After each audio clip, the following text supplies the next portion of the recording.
There are two kinds of people in America.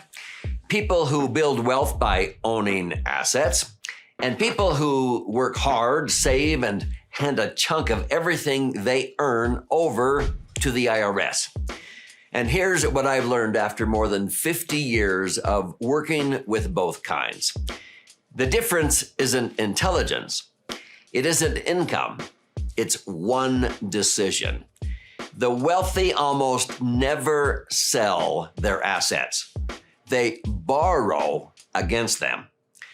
Today, I want to show you exactly what that means and why once you understand it, you'll never look at your retirement plan the same way again. I want to start with a story. I had a client, a physician, who had done everything his financial advisor told him to do. He maxed out his 401k every year for 30 years. He had $2.3 million saved by the time he retired. First year in retirement, he took $150,000 out to live on. His tax bill that year, over $52,000. He called me, furious. He said, "Doug, I saved my entire career and I'm paying more in taxes now than when I was working. How is that possible?" And here's what I told him. It's possible because the conventional system isn't designed to make you wealthy. It's designed to make the government a partner in everything you build. The people who figured out how to step outside that system, they didn't do it by working harder. They did it by changing what they own and how they access it. Let me show you the principle. Let me lay out the principle first, and then I'm going to bring Emran in to walk through the specifics because the tax side of this is where it gets genuinely interesting. The core idea is simple. The United States tax code doesn't tax what you own. It taxes what you do with it.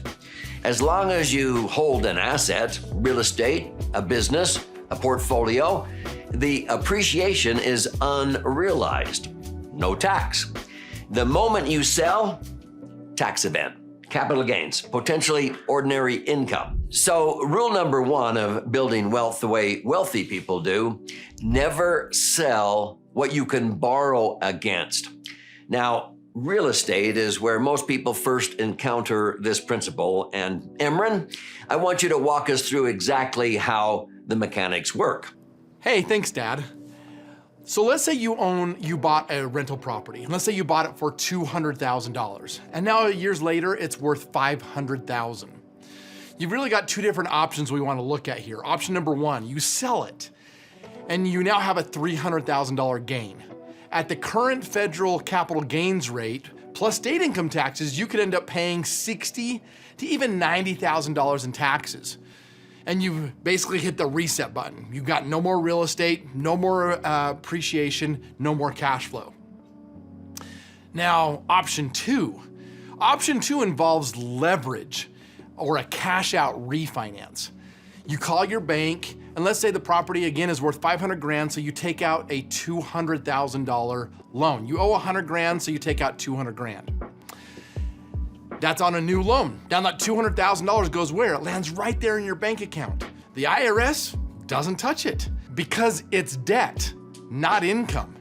You still own the property, it's still appreciating, and it's still generating cash flow. And here's the piece that makes this generational.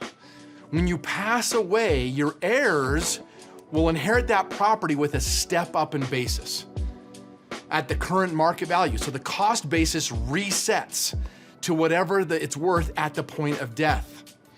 This is referred to as a step up in basis. All of the appreciation that happened over your lifetime is transferred to your heirs without any taxation. So yes, the IRS just simply lets that go. So your heirs can sell the next day, the very next day, that your heirs can sell the property with zero capital gains tax, or keep holding it and continue borrowing over their entire lifetime.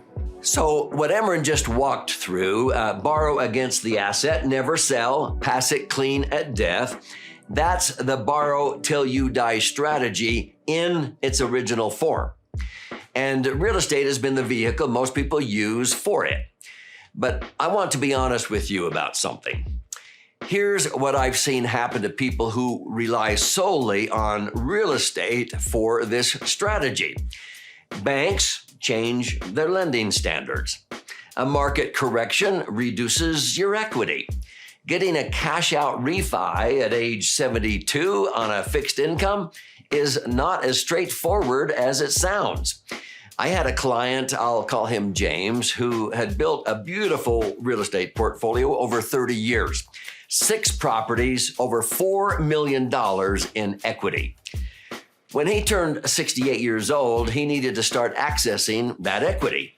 His health had changed, his income was fixed, and the banks were not cooperative.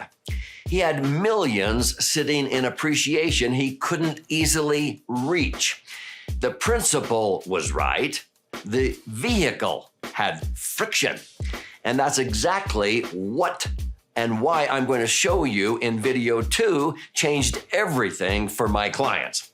But before we get there, Emran, tell them about the other thing real estate can do that most people completely miss. Right, so beyond equity, appreciation, and cash out refinancing, real estate creates something called depreciation.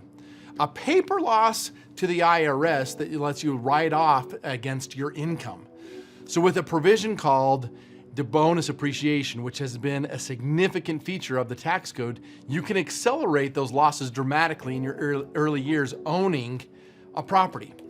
Now, a $400,000 short-term rental with cost segregation study could generate up to $100,000 or more of paper losses in just 1 year.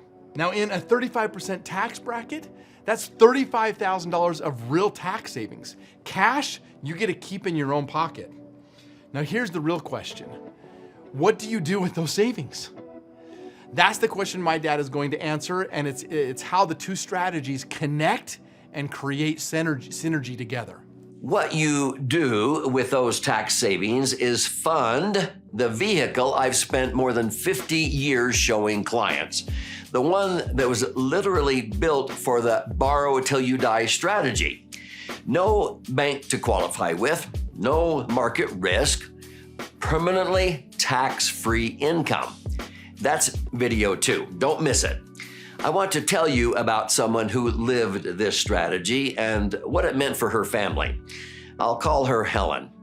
She was a school teacher, not a high earner, but she bought a small rental property at age 42. Over the next 25 years, she never sold it. When she needed cash, she refinanced.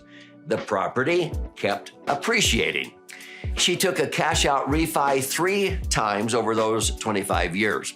Every time, the money landed in her account tax-free.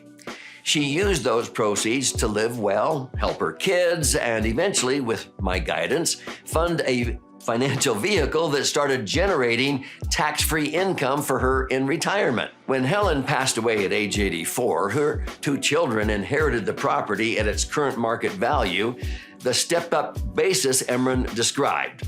All of that appreciation, the IRS let it go. They also received the tax-free death benefit from the financial vehicle she'd been funding. Helen was a school teacher. She wasn't wealthy when she started, but she understood one principle early: never sell what you can borrow against. And she built something that outlasted her. Earlier, I told you there was a major warning I wanted to share before we were done. Here it is. Leverage without liquidity is stupidity. Everything we just talked about, the cash out refi, building equity, leveraging into more properties, it works beautifully when you have a liquidity backstop. When you don't, it can unravel fast. You may have heard about Corey Richens. She was just recently convicted of murdering her husband.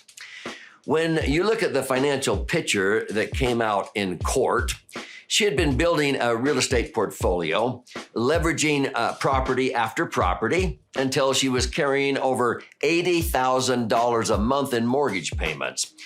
She couldn't cover the note on a $2 million acquisition.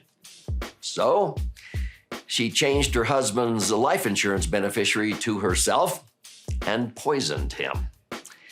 She literally borrowed until he died.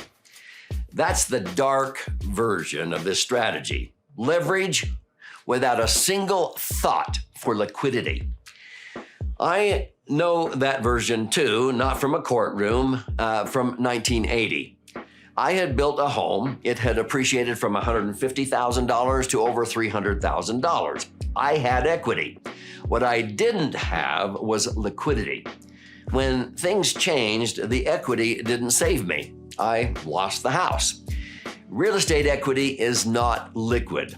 You can't call your property and ask it to send you $50,000 by Tuesday. In video 2, I've spent 50 years showing clients a vehicle that solves this problem. It keeps your money liquid. It keeps it safe.